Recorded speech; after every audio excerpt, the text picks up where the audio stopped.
Piñata was a hard read. I think for a lot of reasons. It covers some really difficult topics. It is pretty graphic and gruesome. It has some body horror. It's not a comfortable book.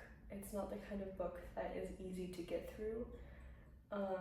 It's a lot about mental illness and family issues. It has a lot of folk horror in it, but it's folk horror as it is in Mexico, not in the US. It's not like Southern Gothic, it's like Mexican. Not Mexican Gothic like the book, but like that book also took place in Mexico, but it's more of, if you've read Mexican Gothic, that book is a lot more, not aristocratic, but it takes place in kind of a more, it's an older time period, it's an affluent family, and it's more about the relationships of the family. This is more small town. A really cool woman architect is one of the main characters, and her two daughters.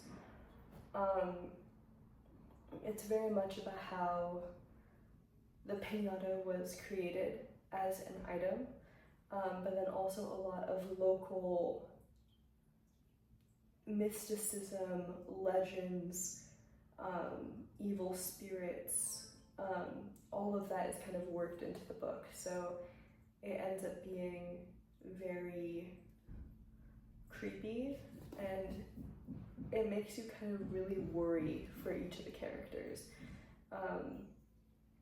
It's very difficult to see them go through the things that they have to go through.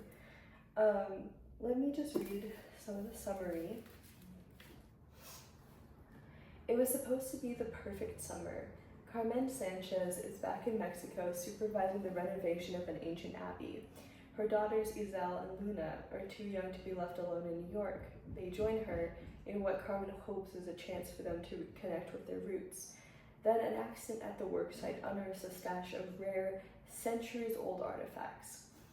The disaster costs Carmen her job, cutting the family trip short. But something malevolent and unexplainable follows them home to New York, stalking the Sanchez family and heralding a coming catastrophe. And it may already be too late to escape what's awakening. Let's see.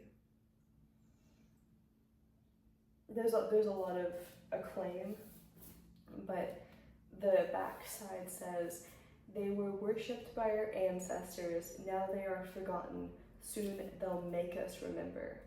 And that's very much like the tone of this book, is memory, history, kind of like the past coming back, whether or not we want it to, in kind of creepy ways. Also, always listen to the old women in the village. They know a lot, especially if they seem a little bit crazy. Trust me, they know what they're talking about. Maybe don't touch that thing, and maybe don't go there, you know?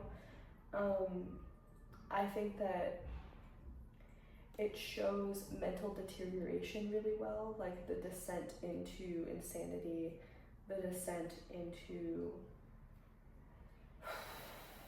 losing touch with reality, losing touch with your family. It's very depressing in that sense.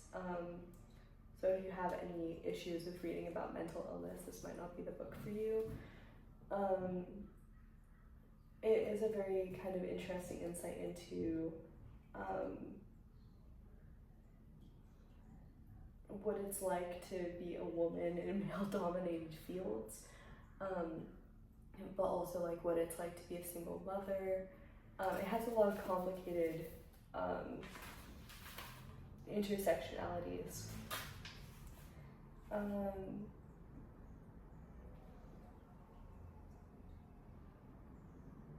Yeah, I don't know.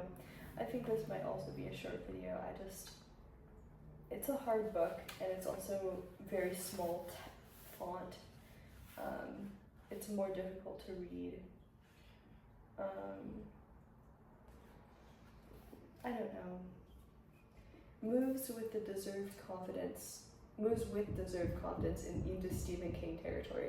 Palpable, almost visible cross-cultural creepiness that never lets up. Very smart thrills. A thrilling literary and visual experience. This contemporary ghost story set in Mexico is a fast-moving and enjoyable read. I mean, it's partially set in Mexico. Some of the very vivid parts are actually set in New York once they return from Mexico. But it's definitely worth a read. It is hard. It's a hard read. But I was happy when I finished it. And I'm glad I read it, even though it was a more difficult book.